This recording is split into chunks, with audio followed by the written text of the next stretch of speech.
barakallahu fikum, bagi ibu yang menyusui, yang termasuk orang yang berat menjalankan puasa, menurut jumhur ulama bisa membayar fidyahnya ya dengan memberi makan satu orang miskin setiap hari.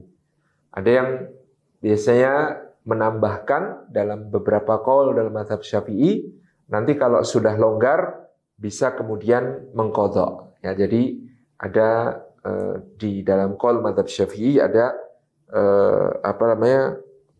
double bagi seorang ibu yang hamil menyusui, yaitu membayar fidyah dan nanti tetap mengganti. Pendapat ini dilemahkan oleh sebagian fuqaha lain. Ada dari Syafi'ah juga, ada juga dari Hanabilah maupun dari Hanafiyah yang mengatakan menjadi tidak relevan pendapat semacam itu kalau seorang perempuannya subur. Nah, tahun ini hamil, tahun depan menyusui, tahun depannya hamil lagi, tahun depannya menyusui lagi, tahun depannya hamil lagi, tahun depannya menyusui lagi, ya selama 16 tahun karena anaknya 8. Kemudian kapan itu mau ganti 30 kali 16?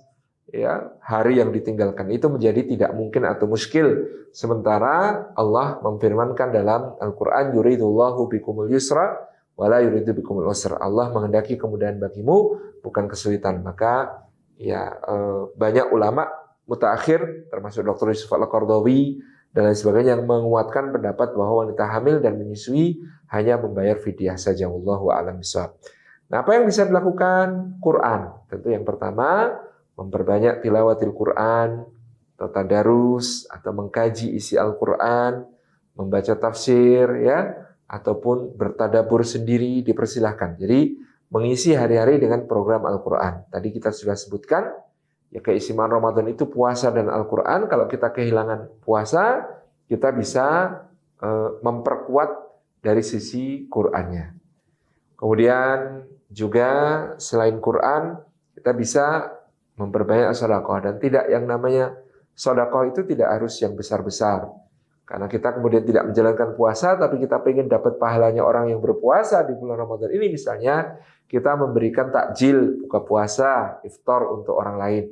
Dan itu kata Nabi SAW tidak harus besar, karena Rasulullah mengatakan seteguk air, sebutir kurma, atau sehirup susu. Wah, itu kan itu sudah menjadi cara kita untuk mendapatkan pahalanya orang yang berpuasa. Maka kita bisa memperbanyak sedekah dalam bentuk memberi makan orang yang berbuka puasa, di antaranya itu.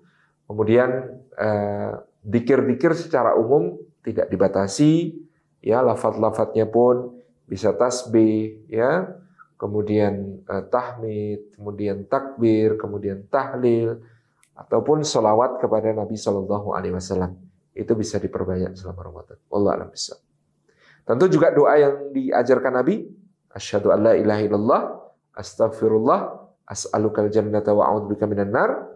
Dan nanti doa yang lebih-lebih harus kita perbanyak ketika mencari Lailatul Qadar, Allahumma innaka afuwun tuhibbul afwa fa'fu anni. Demikian, wallahu a'lam bishawab.